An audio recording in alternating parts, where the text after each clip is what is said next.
Hello everyone, कैसे हैं आप सभी। उम्मीद करता हूं अच्छे होंगे। आज की क्लास में हम रीडिंग के स्किल्स को और कैसे बढ़ा सकते हैं उन कंपोनेंट्स पर आज हम बात करेंगे। प्रीवियस क्लास का एक वीडियो आपके सामने आया होगा जिसमें हमने बताया था कि अगर आपको रीडिंग इंप्रूव करना है तो कौन कौन से स्टेप्स फॉलो करने पड़ेंगे।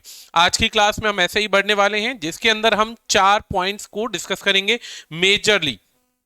4 पॉइंट्स को डिस्कस करेंगे। सबसे पहले मेजरली की बात करें तो सबसे पहला पोर्शन हम बात करेंगे रीडिंग का, जिसके अंदर मैं आपके लिए एक आर्टिकल लेकर आया हूं न्यूज़पेपर का, जिसके अंदर मैं आपको काफी सारे कंपोनेंट्स से आगाह कराऊंगा कि कैसे आपको रीडिंग करना चाहिए ताकि आपको ज्यादा से ज्यादा मीनिंग निकल कर आना शुरू हो जाए। दूसरा पॉइंट हम रीडिंग से पहले डिस्कस करेंगे आपके साथ में वोकैबुलरी का। वोकैबुलरी का डोज जरूरी है हर एक विद्यार्थी के लिए, क्योंकि वोकैब हर एक एग्जाम में बहुत इंपॉर्टेंट रोल प्ले करता है, क्योंकि antonym, synonym, one word, idiom, phrases, collocation, homonyms, spelling test, बहुत बड़ी लिस्ट है। कहा जाता है कि जिसकी वोकैबुलरी अच्छी है, जिसकी वोकैब पे कमांड अच्छी है, वो विद्यार्थी आसानी से किसी भी सेक्शन को कवर कर सकता है। तो सबसे बड़ी चीज क्या है कि वोकैब को फोकस करना। तीसरे पॉइंट पे हम बात करेंगे स्किमिंग की। स्किमिंग का अर्थ होता है बच्चा जल्दी से फास्ट रीडिंग करना, फास्ट रीडिंग करके नोट्स बनाना ताकि आपको चीजें याद रहें। नोट्स कहें, कीवर्ड्स कहें या पॉइंट्स को फोकस करना ताकि आपको उन पॉइंट्स के आधार पर सारी चीजें क्लियरली नजर आए, समझ में आनी शुरू हो जाए। चौथा पॉइंट हमारा आज हम डिस्कस करेंगे रीडिंग के बाद में ग्रामर का रोल, कि कौन सा सेंटेंस किस सेक्शन को कवर करता हुआ आगे बढ़ता है, कौन सा सेक्शन किस पॉइंट को कवर करके आगे बढ़ता जाएगा। तो इन 4 कंपोनेंट पर हम बात करेंगे। सबसे पहली शुरुआत हम वोकैबुलरी से करने वाले हैं जो कि आपके सामने है। जिस भी विद्यार्थी का आगे फ्यूचर में कोई भी डाउट होगा, आप क्या करेंगे, सवाल पूछते जाएंगे, कमेंट करते जाइएगा। हम उन कमेंट्स का रिवर्ट करेंगे और धीरे धीरे हम एक पूरा का पूरा बैंकिंग का बैच लेकर आ रहे हैं जिसके अंदर सभी विद्यार्थियों को सारी डिटेल से जानकारी मिलती जाएगी। एक एक पॉइंट को हम ठीक तरीके से डिटेल में पढ़ते जाएंगे ताकि आने वाले काफी सारे एलआईसी के एग्जाम्स हो गए या जितने भी बैंकिंग के एग्जाम्स आएंगे उन सब में काफी इंपॉर्टेंट रोल प्ले हो उसका। शुरुआत करते हैं वोकैबुलरी डोज की। वोकैबुलरी डोज के अंदर हालांकि बहुत सारी चीजें आती हैं, लेकिन हम इधर सिर्फ और सिर्फ वो चीजें पढ़ेंगे जो रीडिंग के पार्ट में आएंगी, यानी आज के आर्टिकल में आएंगी। सबसे पहला वर्ड होता है हमारे पास इन्वेंट से बना इन्वेंटेड। बच्चा, इन्वेंट एक वर्ब है। अगर मैं इन्वेंट के साथ ION का इस्तेमाल कर दूं, अगर इन्वेंट के साथ में ION का इस्तेमाल कर दूं तो ये नाउन बन जाएगा और ये इन्वेंट से बन जाएगा इन्वेंशन। इन्वेंशन बन जाएगा। तो सबसे पहला कंपोनेंट ये याद रखना है कि आपके पास एक वर्ड को कुछ सफिक्सेस लगाकर वर्ब, एडवर्ब, एडजेक्टिव, नाउन बनाया जा सकता है। डिपेंड करता है कि वो वर्ब या वो वर्ड कहां पर इस्तेमाल किया गया है, कहां पर उसका प्रॉपर यूज है। इसी को ही वर्ड यूसेज कहा जाता है बैंकिंग के एग्जाम में, जो कि आपके लिए बहुत इंपॉर्टेंट है समझना। इन्वेंट का अर्थ होता है किसी चीज को पहली बार आविष्कार करना, टेक्नोलॉजी का प्रयोग करके किसी भी चीज को पहली बार उत्पन्न करना, प्रोड्यूस करना। इन्वेंट अक्सर बच्चे को पजल करने के लिए डिस्कवर में कंफ्यूज होते हैं बहुत सारे विद्यार्थी। असल में डिस्कवर और इन्वेंट का अर्थ क्या होता है? इन्वेंट होता है किसी भी चीज को पहली बार जनरेट करना, प्रोड्यूस करना, किसी चीज को बनाना। डिस्कवर का अर्थ होता है खोजना। खोजने में फर्क क्या होता है कि वो चीज ऑलरेडी बन चुकी होती है, लेकिन आम लोगों तक उसकी पर्याप्त जानकारी ना होने की वजह से उसे डिस्कवर करना पड़ता है, उसे खोजना पड़ता है। हिंदी दोनों की अलग अलग है। हिंदी में कई लोग आविष्कार और खोजने को सिमिलर बनाते हैं।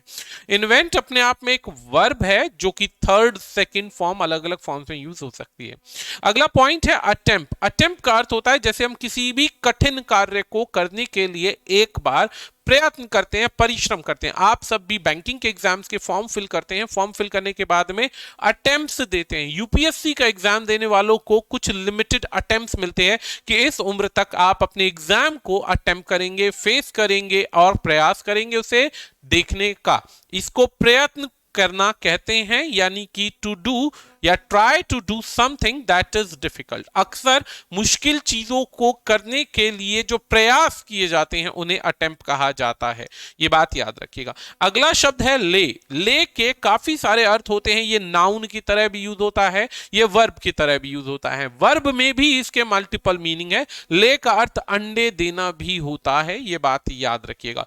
दूसरा होता है किसी चीज को, पर्टिकुलर चीज को सही तरीके से प्रस्तुत करना भी ले होता है, जैसे to put something in correct position for a particular purpose. किसी चीज को विशेष रूप से परिस्थिति में रखना, दर्शाना, प्रेजेंट करना अपने व्यूज को ले के लिए इस्तेमाल होता है। तो ले और लाई में डिफरेंस होता है, ये कंफ्यूजिंग वर्ब का पार्ट है। तो लाई का अर्थ झूठ बोलना भी होता है, रखना भी होता है, तो इसके कई सारे मीनिंग है, पजल नहीं होना है। इसकी सेकंड फॉर्म लेड हो जाएगी, इनकी सेकंड फॉर्म अलग हो जाती है, लाइट होती है, ईडी लग जाता है।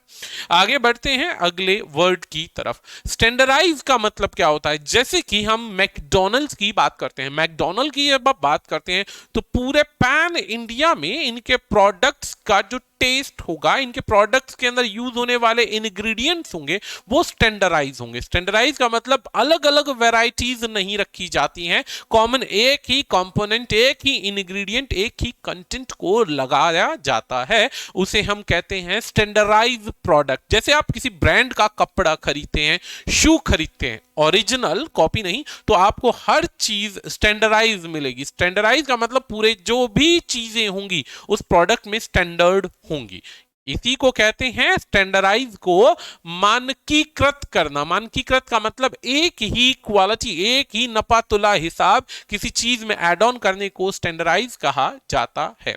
यह भी एक वर्ब है, याद रखना। अगला वर्ड आता है हमारे पास पर्टेन का। पर्टेन होता है किसी चीज में एक पर्टिकुलर टाइम से, पर्टिकुलर प्लेस से या पर्टिकुलर सिचुएशन से किसी चीज का कनेक्शन निकलने को पर्टेन कहा जाता है। पर्टेन होता है किसी चीज से रिलेट करना, यानी कि उस समय के अंदर, जैसे कंटेम्पररी समकालीन समय के अंदर, समकालीन विश्व में जब अलग अलग घटनाएं अलग अलग जगह चल रही थी तो बहुत सारी सिचुएशन पर्टेन करती थी, यानी उस समय थी जो आपस में संबंध प्रेजेंट करती थी। तो विशिष्ट स्थिति या समय से किसी चीज का जब आप रिलेट करते हैं, रिलेशन दिखाते हैं, तो उसे पर्टेन कहा जाता है। पर्टेन के बाद में अगला वर्ड आता है अफ्रंट। अगला वर्ड आता है अफ्रंट। अफ्रंट एक संज्ञा है। अफ्रंट असल में आमना सामना करना, किसी का जानबूझकर निरादर करना, अपनी क्षमता को दिखाने के लिए दूसरे को कमजोर दिखाने का प्रयास करना, यह होता है अफ्रंट। कन्फ्रंट से अफ्रंट बना है। कन्फ्रंटेशन होता है आमना सामना होना और अफ्रंट होता है जानबूझकर निरादर करना। अक्सर ऐसा होता है कि जैसे चाइना की एक्सेशन की पॉलिसी है, एक्सेशन की पॉलिसी मतलब वो अपने आप को बढ़ाता जाएगा, एनेक्स करता जाता है, बढ़ता जाता है। अब ऐसी परिस्थिति के अंदर वो दूसरे देश की सॉवरेनिटी को, संप्रभुता को या उस देश के नियमों का जानकर निरादर करता है ताकि वो खुद को एक तरीके से ताकतवर दिखा सके, बलवान दिखा सके। तो अफ्रंट एक नाउन है, इसी से बनता है समथिंग दैट यू से, जो भी आप बोलते हैं या करते हैं, लेकिन किस लिए? ताकि सामने वाले की इंसल्ट की जा सके, निरादर किया जा सके। जब आप ये कोई भी कार्य करते हैं किसी भी व्यक्ति के निरादर करने की परिस्थिति में, इंसल्ट करने की परिस्थिति में, तो उसके लिए वर्ड यूज करते हैं अफ्रंट। उसके लिए वर्ड यूज करते हैं बच्चा अफ्रंट। अगला वर्ड आता है सॉवरेनिटी। सॉवरेन से बनता है सॉवरेनिटी। सॉवरेनिटी एक संज्ञा है जिसका अर्थ होता है अपने देश को, अपने राष्ट्र को चलाने की संप्रभुता शक्ति।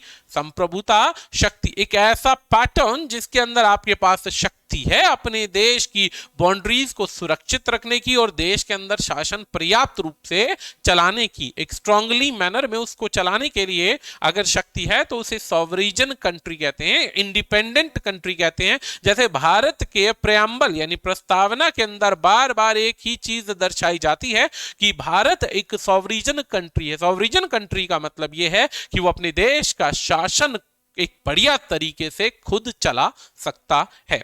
अगला वर्ड आता है रिटेलिएट। दोस्तों ये एक तरीके से विलीफाई एक्ट के अंदर आता है। विलीफाई का रूट वर्ड विलेन से बनता है। विलीफाई का मतलब होता है जब भी हम कोई गलत कार्य करते हैं, विलेन वाला कार्य करते हैं, यानी कि बदला लेने की हीन भावना रखते हैं, तो उसे हम रिटेलिएट कहते हैं। रिटेलिएट का मतलब होता है जिस तरीके से सामने वाले ने आपके सामने कोई प्रेजेंट एक्शन या कोई भी हरकत करी, तो आपने पूरी क्षमता के साथ उस बात का जवाब उसी टोन में, उसी ताकत से, उसी व्यवहार से दिया जैसे सामने से आया है। जैसे चाइना की बॉर्डर पर आर्मी जो होती है भारत के बॉर्डर पर घुसने का प्रयास करती है। अभी जैसे कुछ दिन पहले आपने सुना होगा कि भारत के अंदर अरुणाचल प्रदेश से घुसने का प्रयास कर रही थी।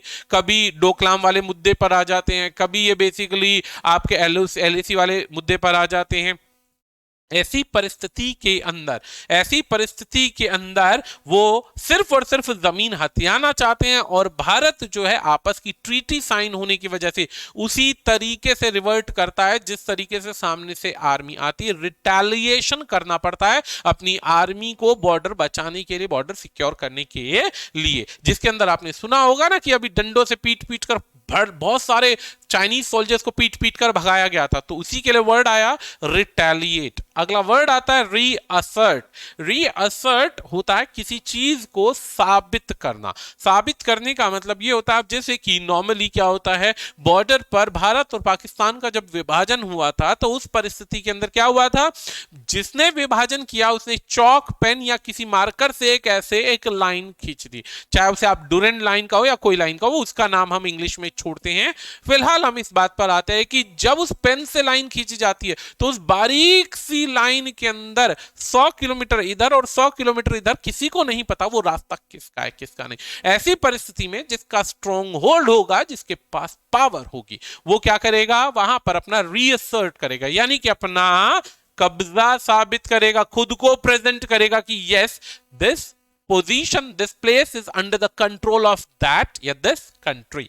तो आता है वर्ड रीअसर्ट, यानी कि कुछ कहना जो बिल्कुल सही हो या किसी चीज को साबित करना। साबित करने के लिए बहुत सिंपल वर्ड हम बचपन से पढ़ते आ रहे हैं, प्रूव करना। ऐसे ही हम कोरोबोरेट भी करते। कोरोबोरेट का मतलब जो होता है जब हम सबूतों की सहायता से, किसी दोस्त की सहायता से, सबूत की सहायता से कोई कार्य करने का प्रयास करते हैं तो उसे कहते हैं, क्या कहते हैं, एक तरीके से कोरोबोरेट। कोलोबोरेट होता है जब दो लोग मिलकर काम करते हैं, और कोरोबोरेट अलग है, स्पेलिंग में डबल आर आता है, याद रखिएगा। अगला वर्ड आता है रीबफ्ड। रीबफ्ड का मतलब बहुत अच्छा वर्ड है ये रीबफ्ड। पहली बात ध्यान रखिएगा कि जिस भी शब्द के अंत में ईडी लगा हुआ दिख जाए, आईएनजी हुआ दिख जाए, ये सभी शब्द किसी भी क्रिया को दर्शाते हैं। क्रिया को दर्शाते हैं, वर्ब को दर्शाते हैं। वर्ब को जब दर्शाते हैं तो उसमें उस कार्य के करने की बात की जाती है, को परफॉर्म करने की बात की जाती है। तो रिबफ्ड का अर्थ होता है किसी बात को अक्खड़ तरीके से मना कर देना, मानने से इनकार कर देना। जैसे कई बार होता है कि स्कूल में आपका कोई दोस्त आपसे बदतमीजी करता है, कहता है यहां से हट जाओ, तो आप भी क्या कहते हैं, मैं नहीं हटता, तेरे को जो करना है कर ले। तो ये एक टोन है। टोन का मतलब किसी काम को करने से मना कर देना। अक्सर जब हम अपनी ताकत का प्रयोग करके किसी काम को मना करते हैं, रिजेक्ट करते हैं या किसी कार्य की निंदा करते हैं, तो उसे कहा जाता है रीबफ्ड। रीबफ्ड का मतलब होता है तुरंत हाजिर जवाबी से किसी को मना कर देना, और उसी टोन में मना करना जिसमें सामने वाला आपको कुछ कहता है, तो इसे कहते हैं अक्खड़ ढंग से बात करना या मना करना, उसे कहेंगे रीबफ्ड। याद रखना। अगला वर्ड आता है फ्रेजल वर्ब में आता है वर्ड टेक ओवर। अब टेक ओवर को समझने के लिए याद रखिए, इधर ध्यान दीजिए, क्रिया यानी वर्ब के साथ जब भी आप प्रीपोजिशन को जोड़ते हैं, जब भी आप प्रीपोजिशन को जोड़ते हैं तो वो बन जाता है फ्रेजल वर्ब, वो बन जाता है फ्रेजल वर्ब। फ्रेजल वर्ब याद रखिएगा, जितनी बार प्रीपोजिशन से जुड़कर आएगी, वर्ब जितनी बार जुड़ेगी, हर बार अपना एक अलग अर्थ, अलग मीनिंग, अलग मतलब लेकर आती है। तो ऐसे ही वर्ड आता है हमारे पास में, पहला वर्ड आता है take over. Take over, take एक क्रिया है, टेक का अर्थ क्या होता है, टेक, टुक, टेकन, यानी आपने सुना होगा टेक, ठीक है, टेक ओवर का मतलब होता है किसी चीज पर अपना कब्जा कर लेना, किसी चीज पर अपना नियंत्रण कर लेना, किसी चीज पर अपना नियंत्रण कर लेने को कहा जाता है टेक ओवर। टेक ओवर का मतलब होता है किसी वस्तु का नियंत्रण, किसी वस्तु का नियंत्रण ग्रहण करना यानी ताकत से कंपनीज पर। अक्सर सुना होगा भाई इस कंपनी पर इस दूसरी कंपनी ने टेक ओवर कर दिया, टेक ओवर कर दिया। I will take over the charge. Take over मतलब किसी चीज पर अपना कब्जा करना, अपना नियंत्रण करना। ऐसे बहुत सारे वर्ड यूज होते हैं, जैसे आपने कई रेस्टोरेंट्स पर देखा होगा कि वहां पर बैठकर खाने की सुविधा नहीं होती है, वहां पर लिखा होता है टेक अवे। टेक अवे का मतलब होता है, क्या होता है? टेक अवे का मतलब होता है कि यहां बैठने की सुविधा नहीं है, only packings are available, you get the thing and eat other side. कहीं भी खाइए बट हमारे पास सिटिंग अवेलेबल नहीं है। तो वर्ड आता है टेक ओवर। टेक ओवर का मतलब समझ में आ गया होगा। ऐसे बहुत सारे वर्ड है, टेक अवे के बाद take over, take down, take back, बहुत सारे वर्ड आते हैं। हर वर्ब के साथ में तो नहीं, लेकिन कुछ सेलेक्टेड वर्ब्स ऐसी होती हैं बच्चा, जहां पर आप इन वर्ब्स को यूज करेंगे तो उनका एक अलग ही मीनिंग आएगा। और ऐसे में पता क्या होता है, ऐसे में बच्चे को बहुत सारे वर्ड्स अगर क्वेश्चन के अंदर आ जाएंगे तो आपको जब तक क्वेश्चन नहीं समझ में आएगा तो आंसर देते हुए कठिनाई आएगी, इसीलिए इनको पढ़ना बहुत अनिवार्य है। इससे रिलेटेड अगली कुछ शीट्स या असाइनमेंट्स के अंदर हम बहुत सारे ढेरों क्वेश्चन भी लेकर आएंगे और बताएंगे कि किस प्रकार के क्वेश्चन को हैंडल कैसे करना है, डील कैसे करना है। तो अभी शुरुआत करते हैं अगले वर्ड की, बॉयकॉट। बॉयकॉट के आगे फिर से ईडी लगा हुआ आ गया, यानी वर्ब है और बिना सहायक क्रिया के वर्ब आ रही है, तो यानी ये सेकंड फॉर्म का प्रयोग करती है। बॉयकॉट का अर्थ क्या होता है?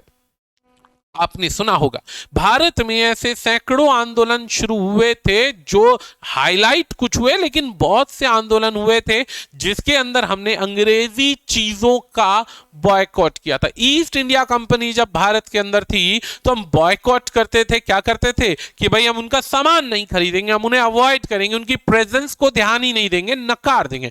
तो बॉयकॉट का मतलब होता है किसी चीज का बहिष्कार करना, यानी टू रिफ्यूज, मना कर देना, टेक पार्ट करने से, उस चीज का हिस्सा बनने से मना कर देना। ना तो आप उस चीज को हिस्सा बनेंगे, ना उनसे संबंधित किसी चीज को खरीदेंगे, ना ही उनका साथ या संगति पसंद करेंगे। इसका अर्थ यह कि आप उनको स्ट्रांगली डिसअप्रूव कर रहे हैं, स्ट्रांगली डिसअप्रूव कर रहे हैं। कई बार ऐसा होता है कि माता पिता कहते हैं बेटा तेरी उससे नहीं बनती है, बेटा बॉयकॉट करते। बॉयकॉट का मतलब क्या होता है?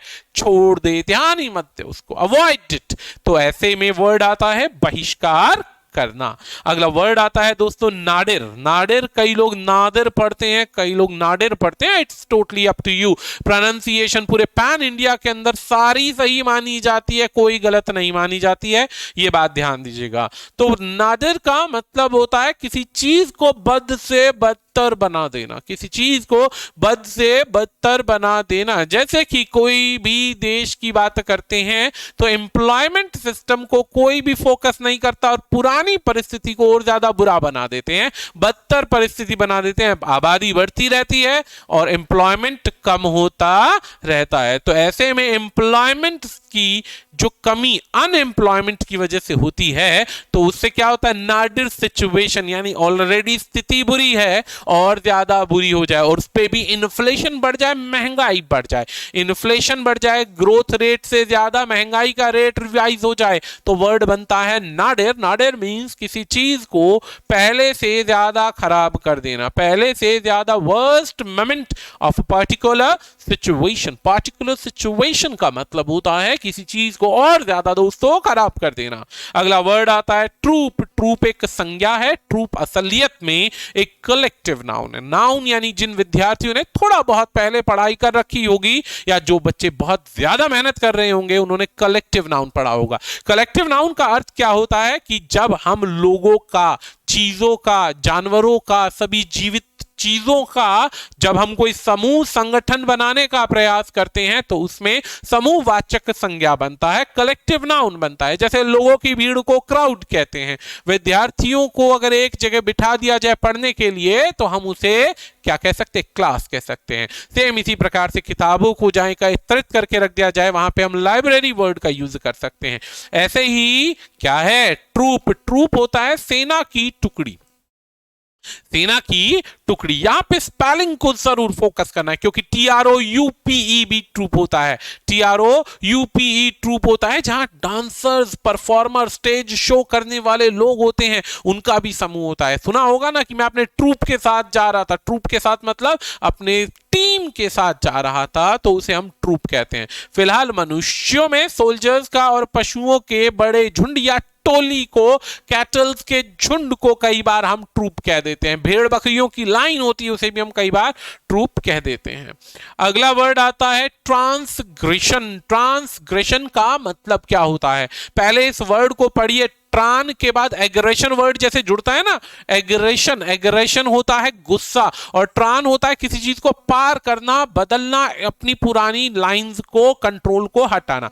तो पहला वर्ड आता है हमारे पास, क्या वर्ड आता है दोस्तों? ट्रांसग्रेशन। ट्रांसग्रेशन का मतलब क्या होता है? सबसे पहली चीज याद रखना भाई, TION, इसी की जगह ION या NESS या TY या RY या MENT, मेंट, या फिर हमारे पास कुछ ऐसे शब्द आते हैं जैसे TH हो गया, SHIP, शिप हो गया। ये शब्दों से किसी भी चीज का अंत होता है तो सफिक्स जुड़ने के बाद वे संज्ञा बन जाते हैं।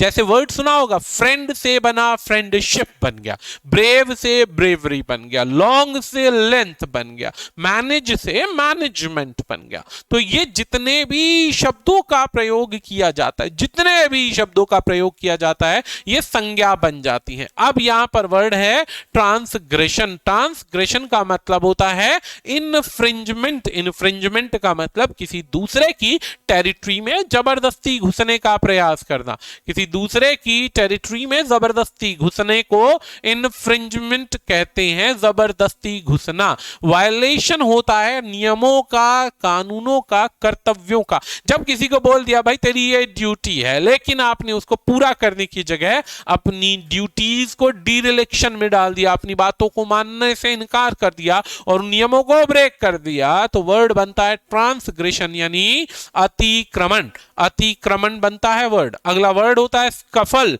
स्कफल होता है संज्ञा, एस लगा हुआ है, ध्यान रखिएगा। स्कफल होता है छोटी मोटी हाथापाई। अक्सर आपने देखा होगा चीन और भारत की सेना के अंदर हथियारों का प्रयोग नहीं होता है, क्योंकि हमने एक ट्रीटी साइन कर रखी है नेहरू के समय से कि भाई हम आपस में युद्ध नहीं करेंगे, हथियारों का प्रयोग नहीं करेंगे। ऐसे में वर्ड बना हमारे पास, क्या बना? स्कफल बन गया कि भाई हथियारों का प्रयोग तो नहीं करेंगे लेकिन लड़ेंगे जरूर। आए दिन देखा होगा कि भारत के वीर अक्सर मारते हैं, पकड़ पकड़ कर डंडों से, कांटों से पीटते हैं सेना को, तो स्कफल कहते हैं। स्कफल का मतलब होता है हाथापाई, छोटी छोटी हाथापाई, धक्का मुक्की करने को स्कफल कहते हैं। फाइट भी कह सकते हैं, क्वारल भी कह सकते हैं, वो डिफरेंट डिफरेंट सिचुएशन में यूज होता है।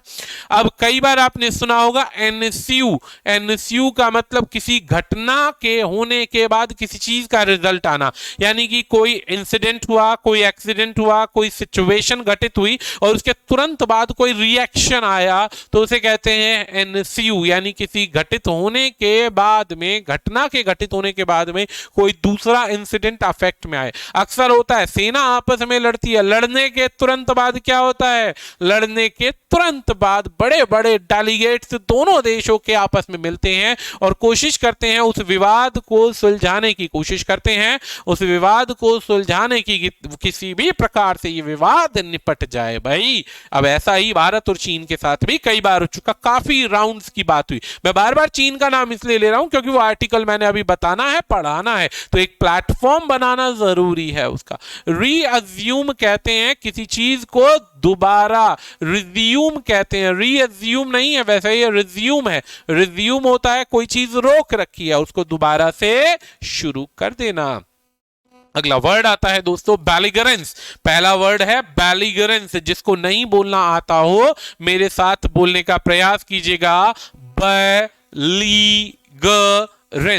बैलिगरेंस, बैलिगरेंस बच्चा, बेल किसी भी वर्ड की शुरुआत में आ जाए या बैली किसी भी वर्ड की शुरुआत में आ जाए, ये एक प्रीफिक्स होता है, उपसर्ग होता है बच्चा ये, और उपसर्ग में बेल का अर्थ होता है विवादित या झगड़ा करने वाला, झगड़ालू जिसे हम कहते हैं, झगड़ालू यानी झगड़ा करने वाला, ऐसा व्यक्ति जिसका व्यवहार बन चुका है कि भाई युद्ध करना है, लड़ाई करनी है, कभी इस देश की जमीन हथियानी है, कभी उस देश की।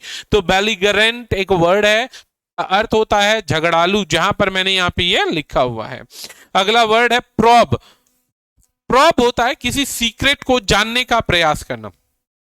किसी देश के कोई अगर सीक्रेट्स हैं, किसी देश के यदि कोई सीक्रेट्स हैं, उनको जानने का प्रयास करना, हिडन स्टोरी को जानने के प्रयास के लिए वर्ड यूज होता है दोस्तों प्रोब। प्रोब होता है किसी गुप्त रहस्य को जानना, रहस्य या गुप्त बातें मालूम करने के लिए सवाल करना, यानी कि एक तरीके से इंटेरोगेशन करने को भी प्रोब कहा जाता है। इंटेरोगेशन अक्सर पुलिस करती है क्रिमिनल से कि भाई बताइए अगला एक्शन तुम्हारा क्या होगा, तो इंटेरोगेट करने को भी प्रोब कहा जाता है। चलिए यहां तक हमने पढ़े काफी सारे वोकैबुलरी के हिस्से, काफी सारे वोकैबुलरी के हिस्से। तो वोकैबुलरी के हिस्सों के साथ साथ अब हम इस स्टोरी को, इस न्यूज को पढ़ेंगे। न्यूज को पढ़ने के साथ कोशिश करेंगे इससे संबंधित जो भी हमारे वोकैब के सेक्शंस के साथ साथ रीडिंग का पार्ट है, पहले उसका मीनिंग बताएंगे। मीनिंग पढ़ाने के बाद में आपको थोड़ा सा समय देंगे, आप इसे पढ़ेंगे और पढ़ने के बाद इसका अर्थ जानने का प्रयास करेंगे, अर्थ जानने का प्रयास करेंगे। तो चलिए पहला सेंटेंस हमारे पास क्या है देखते हैं। सबसे पहले इसकी हेडलाइन है। हेडलाइन क्या है? Invented names, invented names on Indians, on India's response to China's fresh attempt to lay claim. Claim यानी किसी पर अपना क्लेम जाहिर करना, थोपना, over parts of Arunachal Pradesh. यानी कि इसको पढ़ने के बाद आपको एक चीज समझ में आई होगी, छोटा मोटा टुकड़ों में पढ़ते हैं कि किसी एक देश ने अलग अलग नाम इन्वेंट किए हैं, किसी एक देश ने अलग अलग नाम इन्वेंट किए हैं। पहला वर्ड हो गया नाम इन्वेंट किए हैं बच्चा। नाम इन्वेंट करने के बाद में अब स्टोरी आगे है कि इंडिया का रिस्पॉन्स गया है, किसको गया है? चाइना के अटेम्प्ट पर। चाइना का जो ताजा ताजा अटेम्प्ट हुआ है जिसमें उसने क्लेम किया है किस पर? अरुणाचल प्रदेश के कुछ हिस्सों को चीन कहता है कि ये हिस्से तो मेरे हैं, यहाँ के लोगों का रहन सहन जो है ये मेरी तरह है, मेरे देश के लोगों की तरह है, यहाँ पे खाया जाने वाला खाना हो गया, कल्चर हो गया, सब कुछ मिक्स होता है, तो ये चाइना का हिस्सा है, ऐसा चाइना कहता है। इसीलिए चाइना ने उस क्षेत्र को जिसको अपना बनाने का प्रयास कर रहा है उनको कहा गया, क्या कहा है? उनको कहा है कि ये तो मेरे हैं, तो क्लेम किया और उनके नाम रखे गए हैं। तो चलिए पढ़ते हैं क्या इस सेंटेंस में है।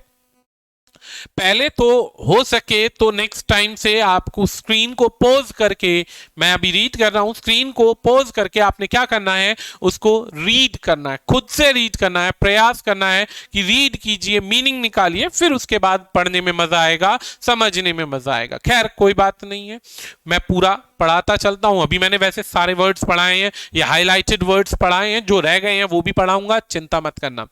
इंडिया हैज समरिली, समरी होता है, आपने सुना होगा किसी चीज को समझाना, लेकिन यहां पर समरली का अर्थ होता है स्ट्रेट अवे। स्ट्रेट अवे का अर्थ होता है सीधे तौर पर, सीधे तौर पर, स्ट्रेट अवे। स्ट्रेट अवे का मतलब होता है सीधे तौर पर, क्लियर रूप से। रिजेक्ट, रिजेक्ट का अर्थ क्या होता है? मना कर देना। इंडिया ने रिजेक्ट किया सीधे तौर पर, किस चीज को? चाइना के अटेम्प्ट को। कौन सा अटेम्प्ट किया? कि भाई उसने क्लेम किया, किस पर क्लेम किया? Over the Arunachal Pradesh, over the areas of Arunachal Pradesh. एक पॉइंट यहां पे समझ में आ गया कि भारत ने मना कर दिया चाइना के क्लेम को कि भैया जो तुम्हारा क्लेम है ये फर्जी है। और ये कब कहा गया? ये तब कहा गया आफ्टर, यानी किसी इस एक्शन के बाद में ये काम किया। आफ्टर इट यानी चीन ने इशू किए नए ऑफिशियल नेम्स फॉर देम। चीन ने उन नए राज्यों के, उन क्षेत्रों के नाम असाइन किए कि भाई ये अब से क्षेत्र का ये नया नाम है। हालांकि ये चाइना पहले भी ऐसा कर चुका है, ये बात याद रखिएगा। मुझे कैसे पता ज्यादा क्षेत्रों के नाम है? तो नेम्स के बाद पढ़िए दोस्तों क्या लिखा है, names for them, names for them, उनके लिए नाम रखा गया। चलिए जी, अभी हमने एक पॉइंट पढ़ा, इजीली हमें समझ में आ गया, जिसके अंदर हमने क्या पढ़ा है भाई, हमने छोटा सा हिस्सा पढ़ा है कि चीन को भारत ने मना कर दिया कि जो तुम्हारे नाम है ये फर्जी है, इनकी कोई गिनती नहीं है। अब यहां पर कहता है in a fresh attempt on Sunday. A fresh attempt का क्या है? इस वर्ड का मतलब है कि इससे पहले भी चीन अक्सर इन राज्यों को अपनी तरफ मिलाने के लिए उनके काफी ज्यादा चाल चल चुका है, काफी सारे अटेम्प्ट कर चुका है, प्रयत्न कर चुका है, प्रयास कर चुका है कि भाई ये तो सारे मेरे हिस्से हैं। चाइना की ministry of civil affairs said, China के जो सिविल अफेयर के मिनिस्टर हैं उन्होंने बोला, क्या बोला? सेड इट वुड स्टैंडर्डाइज का मतलब सबको सेम परिस्थिति में बुलाएंगे। 11 places names of China calls, 11 places जो हैं वो चाइना के हैं जिन्हें उसने बोला साउथ तिब्बत, जिन्हें हम साउथ तिब्बत या किसी और नाम से जानते हैं। उन्होंने इसका नाम दिया ज़ैंगनम, इसका नाम दिया ज़ैंगनन। एन एरिया, एक ऐसा एरिया जो कॉन्स्टेंटली का अर्थ होता है निरंतर, निरंतर का अर्थ लगातार, यानी कि भाई भारत के पास काफी लंबे हिस्से से अरसे से है, तो constantly controlled by India, control किया जा रहा है इंडिया के द्वारा, और ये हिस्से किसके हैं? इंडिया के हैं। उनके नाम क्या दिए गए? The names. अब यहां पर द नेम्स का बाद उसने नाम दिया तो उसने बताया इन मैंडरीन, तिब्बत, पिनियन। अब पिनियन के बाद इंग्लिश ट्रांसलेशन में दोस्तों अक्सर क्या होता है कि चाइना के जो नेम्स हैं उनको एग्जैक्टली उनकी प्रोनाउंसिएशन को पढ़ पाना थोड़ा कठिन है, तो इस प्रोनाउंसिएशन में चाइनीज नेम की मत पढ़ना, इतना कंफ्यूज करने की जरूरत नहीं है। विद लैटिट्यूड लॉन्गिट्यूड मार्किंग, आपने देखा होगा ना भारत के नक्शे पे ऐसे एक मार्किंग होती है जो लैटिट्यूड और लॉन्गिट्यूड दिखाती है। दैट पर्टेन, जो पर्टेन का मतलब दर्शाना, किस चीज को? To point in Arunachal Pradesh, Arunachal Pradesh के जो क्षेत्र हैं को दर्शाया जा रहा है। Including one close to capital Itanagar, यहां तक कि उसने जो ईटानगर के पास का जो क्षेत्र है, ईटानगर के पास का जो क्षेत्र है उसको भी अपना दर्शाने का प्रयास किया है कि भाई ये तो सारे क्षेत्र मेरे हैं, भारत ने तो जबरदस्ती इस पर कंट्रोल कर रखा है, including one close to Itanagar. Leave यानी छोड़ना। Little doubt that China list, little का अर्थ होता है ना के बराबर, little doubt that China's list the third such since 2017। इस लाइन को पढ़ना है फ्रेश अटेम्प्ट, जैसे ही वर्ड पढ़ा तो फ्रेश अटेम्प्ट का मतलब अब ताजा नया क्लेम, इसका मतलब इससे पहले उसने कुछ और भी क्लेम किए होंगे, कुछ और भी क्लेम किए, तो यहां पर कहता है कि 2017 के बाद ये उसका तीसरी बार का अटेम्प्ट है कि ऐसी लिस्ट चाइना लगभग 3 बार निकाल चुका है और 2017 में उसने पहली बार ऐसे लिस्ट निकाली थी। इज अ डेलिबरेट, अभी हमने पढ़ा था वर्ड डेलिबरेट का मतलब होता है पूरी तैयारी के साथ अफ्रंट, सामना किया इंडिया का, अफ्रंट यानी निरादर किया, निरादर यानी बेइज्जती करी, किसकी? भारत की सॉवरेनिटी की। सॉवरेनिटी का मतलब होता है कि हम तुम्हारी क्लेम्ड एरिया, हम तुम्हारे क्लेम्ड पोर्शन या जो भारत की बॉर्डर है उसको हम स्वीकार नहीं करते। इंसल्टिंग मैनर में बोला, हम स्वीकार नहीं करते। हालांकि चीन अक्सर जो भी देश उनसे व्यापार करने जाता है, किसी भी प्रकार के संबंधों के लिए मिलता है, चीन उनसे ऑलरेडी एक साइन करवाता है एक बॉन्ड पर कि तुम भारत की नहीं, तुम चाइना की अखंडता, एकता और चाइना के क्लेम्स को अगर स्वीकार करते हो तो ही तुम व्यापार करोगे, नहीं तो व्यापार नहीं कर सकते हो। इसी बात को ध्यान में रखते हुए वो दूसरों को तो इंसल्ट करता है लेकिन अपनी बातों पर जबरदस्ती अटल रहता है।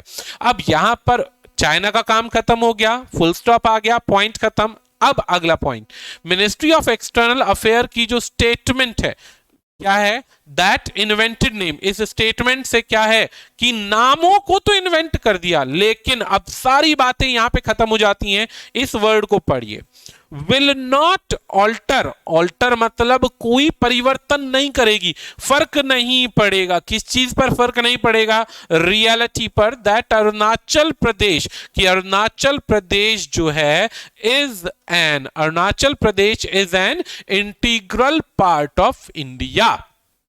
अब एक बात क्या कहेगी, एक सिंपल सी लाइन बोली गई, क्या कहता है? सिंपल सी लाइन बोलता है कि चाहे कुछ भी हो, चाहे चाइना की मिनिस्ट्री नाम रखे अपने भारत के नक्शे पे, अपने देश के अंदर, चाहे वो कोई भी खेल करे, नाम की जगह डिजाइनिंग करे, कोई फर्क नहीं पड़ेगा, भारत पर उसकी रियलिटी का कोई असर नहीं पड़ेगा, क्योंकि ये वो भारत नहीं है जो उस समय के अंदर था जिसमें चाइना घुसता चला गया था। आज शायद उल्टा होगा, अगर कोई भी प्रयास होगा तो इंडिया उल्टा रिवर्ट करेगा। अब mirrors what India had said in 2021। अब इस बात को इंडिया ने ऑलरेडी 2021 में कह दिया, जब इंडिया के सामने चीन ने अपनी 15 जगहों के नाम बताए थे, 15 जगहों के नाम चीन ने बताए थे, वो भी कौन सी 15 जगह जो अरुणाचल प्रदेश के पास के क्षेत्र या अरुणाचल प्रदेश के अंदर के क्षेत्र हैं, उनमें से 6 के नाम भी दिए थे। खैर कोई बात नहीं, it would be a mistake, वो गलती हो सकती थी गिवन द टाइमिंग उस समय की, to assume that Chinese decision is a repetition of its previous attempt. उस समय तो हम मान सकते थे कि चलो ठीक है चाइना ने गलती से नाम दे दिया, लेकिन अब अगर बात की जाए तो जब आप कहते हैं, क्या कहते हैं, नोटिस करते हैं कि कोई व्यक्ति एक बार कोई बात करे तो समझ में आ सकता है कि स्लिप ऑफ टंग हो सकता है, लेकिन जब उसके रिपीटेशन होने लग जाए एक्शंस के, तो समझ जाना कि जानबूझकर बदला लेने के लिए या जानबूझकर भारत के साथ झगड़ा करने के लिए इस प्रकार के कठोर प्रयत्न या प्रयास किए जा रहे हैं। खैर, अब ये जो मूव है 2017 में किया गया था, कब किया गया था? बदले की भावना से। कब? जब दलाई लामा जो था तवांग में विजिट करता है। अब ये तवांग किधर है? तवांग जो है अरुणाचल प्रदेश का एक क्षेत्र है, एक एरिया है जो जो भूटान के और अरुणाचल प्रदेश के लगभग पास की सीमा पर एक छोटा सा क्षेत्र है। यहाँ पे दलाई लामा विजिट करता है। अब दलाई लामा को तिब्बत से भगाया गया था पुराने समय के अंदर, जब इसी बात से झगड़ा करने के लिए, यही दलाई लामा वाला कंसेप्ट था जिसमें लड़ाई हुई थी। अब वो अरुणाचल प्रदेश के क्षेत्रों में जा रहा है तो चीन जान के बदतमीजी और पंगेबाजी बढ़ा रहा है। इन 2021 में ये जो मूव था, चाइना का जो लैंड एंड बॉर्डर के जो लॉज थे उसमें परिवर्तन देखने को मिला। अब ये वर्चुअली ऑथराइज किया गया, वर्चुअली यानी कि टीवी पर, इंटरनेट के माध्यम से। क्या? तो government to reclaim territories claim by China. सरकार कहती है चीन की कि भारत के उन क्षेत्रों में चीन जो है दोबारा से क्लेम करना चाहता है, क्लेम करता है। एंड वाज सीन, और देखे जा रहे हैं एज अ वे टू रीअसर्ट, और देखा जा रहा है, क्या देखा जा रहा है? रीअसर्ट किया जा रहा है। रीअसर्ट का मतलब होता है दोबारा से साबित किया जा रहा है, रीअसर्ट किया जा रहा है। किसके लिए? कि भाई अब तो पूरा ये वाला हिस्सा मेरा ही है, अरुणाचल प्रदेश का हिस्सा मेरा ही है। अब एक बात नोटिस कीजिए, अभी तक की स्टेटमेंट्स में दो ही चीजें समझ में आई। अगर हम स्किमिंग करते हैं, दोबारा से इन पॉइंट्स को समझते हैं, तो हमारे पास केवल 3 पॉइंट्स हैं जो अभी तक हमने पढ़ा। 3 पॉइंट्स हैं जो अभी तक पढ़ा। 3 पॉइंट्स में पहला पॉइंट ये कि चाइना ने 2017 में पहली बार क्लेम किया था अरुणाचल प्रदेश के पास के क्षेत्रों को अपना नाम दिया था, वो भी तब जब दलाई लामा उस क्षेत्र में गए थे। अब दूसरी बार चाइना ने फिर से वो बदतमीजी करी थी, और तीसरी बार अब दोबारा से उसने उन टेरिटरीज के नाम को प्रेजेंट किया और वर्चुअली प्रेजेंट करके सबको एक तरीके से नोटिस दे दिया, इंफॉर्मेशन दे दी कि भाई ये क्षेत्र अब से चीन के कंट्रोल में माने जाएंगे या चीन के क्षेत्र माने जाएंगे जिन पर भारत का अभी भी कंट्रोल है। ये केवल 3 पॉइंट्स पर पूरा आर्टिकल होता है। जब हम इस तरीके के आर्टिकल्स के पॉइंट्स को बचा समझते हैं, समझने से फायदा क्या होता है कि हमारे पास जब हम क्वेश्चन के आंसर देने का प्रयास करेंगे तो आंसर देते समय में ये सारे कंसेप्ट हमारे इजीली रिकैप हो जाएंगे। रिकैप का मतलब हो जाएगा कि वो हम भूलेंगे नहीं, तो इसी को स्किमिंग का बेनिफिट कहते हैं। अब जैसे मैंने आपको तीनों पॉइंट्स रिवाइज कराए, अब ये टिल द एंड, जब तक ये आर्टिकल खत्म नहीं होता आपके दिमाग में उसका कंसेप्ट पूरा क्लियर रहेगा। आगे बढ़ते हैं, there could be many factors, बहुत सारे फैक्टर्स हो सकते हैं इस लेटेस्ट मूव के लिए। ये जो लेटेस्ट मूव किया है, कौन सा लेटेस्ट मूव? चाइना ने क्लेम किया। इस लेटेस्ट मूव के लिए काफी सारे फैक्टर्स हो सकते हैं। कौन कौन से हैं देखते हैं, हो सकता है कुछ बताए गए हो। तो सबसे पहला पॉइंट है China's reaction after the Indian army rebuffed का भी हमने मतलब बताया था, किसी से ताकत से उसकी बातों को मानने से इनकार कर देना, ताकत को इनकी बातों को मानने से इनकार कर देना। ये चाइना का रिएक्शन था जब चाइना के आर्मी को इंडियन आर्मी ने अक्खड़ तरीके से ताकत से भगा दिया था। पीएलए होता है, people liberation army, attempt to take over, control करने के लिए आई थी जब अपनी पोस्ट पर यंगस्टे नाम की जगह जो तवांग सेक्टर अरुणाचल प्रदेश के अंदर है और लाइन ऑफ एक्चुअल कंट्रोल के अंदर है, जो भारत के कंट्रोल में आता है। दिसंबर 2022 के अंदर चाइना की आर्मी घुसने के लिए आई, आपको याद होगा ना, वही 20-25 जवानों ने मार मार कर भगाया था उनको बुरी तरीके से। इससे पहले भी काफी बार ऐसी आर्मी की झड़प हो चुकी है, याद रखना भाई।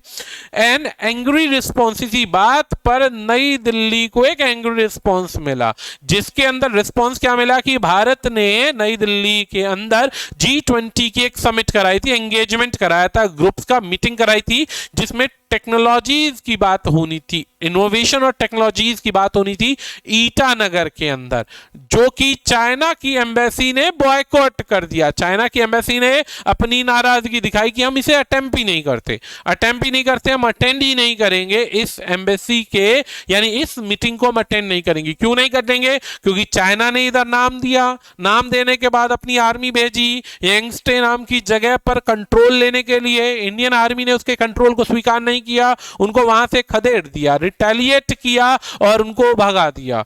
और ये एक तरीके से इंडिकेशन है ज्यादा सीरियस डिजाइन का, ऐसा माना जा सकता है। यह भी हो सकता है कि चाइना इसका रिटेलिएशन करे, बदला लेने की कोई एक्टिविटी करे। अबव ऑल इट रिफ्लेक्ट्स, इन सभी चीजों से एक चीज तो रिफ्लेक्ट होती है कि भारत के संबंध नाडेर हो गए। नाडेर का मतलब और ज्यादा खराब हो गए, और खराब होने के बाद 2017, 18, 19 से 23 तक के बीच में सैकड़ों बार ऐसा हो चुका है कि टेबल पर बैठकर भारत के सीनियर डेलीगेट्स एक दूसरे से, चाइना और इंडिया के, आपस में बात करते हैं परिस्थिति को सुधारने के लिए। तो अब इससे क्या होगा कि उन डायलॉग्स का कोई बेनिफिट नहीं रहेगा। क्यों? क्योंकि इंडिया के बॉर्डर पर चाइना क्या कर रहा है? अमास कर रहा है, यानी अपनी आर्मी को बढ़ा रहा है 2020 के बाद से लगातार, और घुसने का प्रयास कर रहा है, यानी कि जबरदस्ती इंडिया के बॉर्डर में घुसने की कोशिश कर रहा है। अब घुसने की कोशिश कर रहा है तो ऐसी परिस्थिति में भारत की आर्मी भी कमजोर नहीं है, वो क्या करती है? हाथापाई करती है, मारती है बुरी तरीके से पकड़कर, और ऐसे में डेडली आमना सामना एनकाउंटर होता है, जो कि गलवान में भी देखने को मिला। बहुत सारे सैनिकों को पीटा गया, सुनने में पहाड़ी से गिरे, मारे गए, बहुत सारी कहानियां हुई थी। While many rounds of talks, काफी बार बातें हो चुकी, जबरदस्ती काफी सारी बातें हो चुकी हैं, एमसीयू किए जा चुके हैं, पॉइंट्स को थोपा गया, एक दूसरे के इस रिजल्ट के बाद रिस्पॉन्स को दर्शाया गया, लेकिन पाया गया कि ऐसे अभी तक कोई रिजल्ट नजर नहीं आ रहा है। तो अब ऐसी परिस्थिति में अब इंडियन आर्मी जो कहती है कि भाई अपनी आर्मी को भारत के बॉर्डर से डिसएंगेज कीजिए।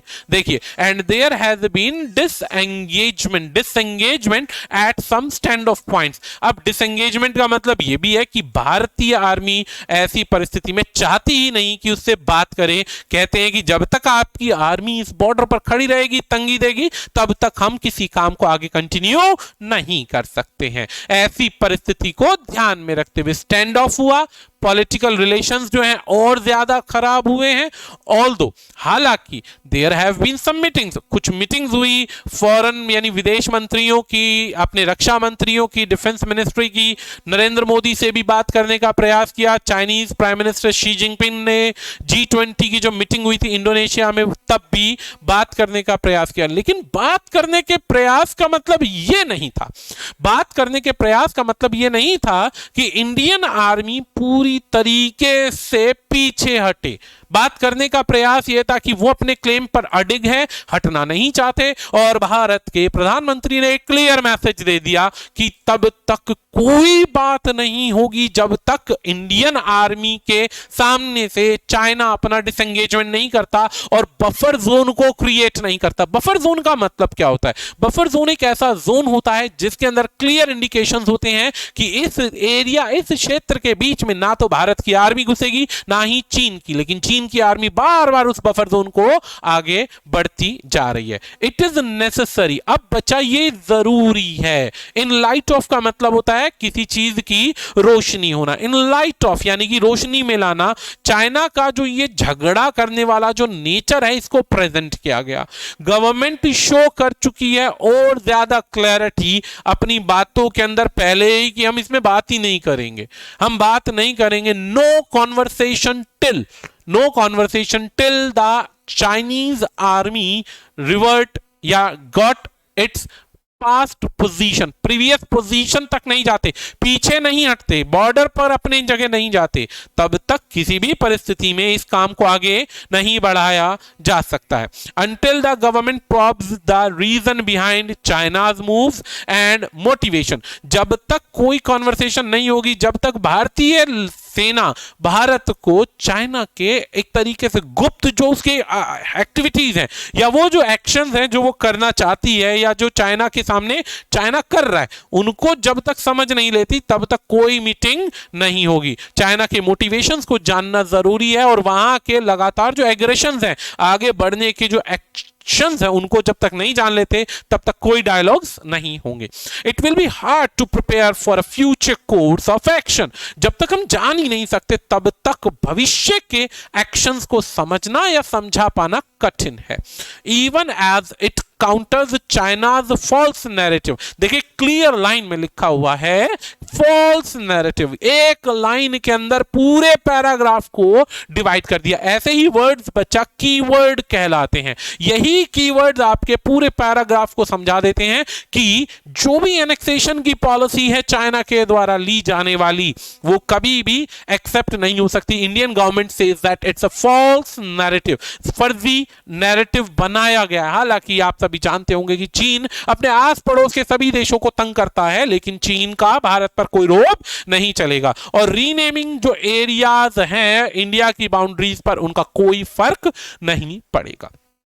तो इस पॉइंट के साथ हमारा पूरे आर्टिकल का सेक्शन समाप्त होता है। इस आर्टिकल के अंदर हमने एक एक पॉइंट को समझाया। अब यहां पर एक छोटा सा नोट है, some birds are not meant to be caged, their feathers are just too bright. बहुत सारे अक्सर इसको अगर हम मीनिंग से समझने का प्रयास करें तो किसी की उड़ान को रोका नहीं जा सकता, उड़ान को कंट्रोल नहीं किया जा सकता। प्रत्येक विद्यार्थी के पास इतना जज्बा है कि वो किसी भी एम को, लक्ष्य को प्राप्त कर सकता है, बशर्ते अगर वो चाहे तो, क्योंकि उसकी उड़ान की कोई सीमा नहीं है, कोई उस पर बंधन नहीं है। ये बात याद रखिएगा। अब बढ़ते हैं अगले सेक्शन पर। दोस्तों अब इस तरीके का यदि हमारे सामने कोई आर्टिकल आता है तो हमारे पास पॉइंट्स क्या है फोकस करने के लिए?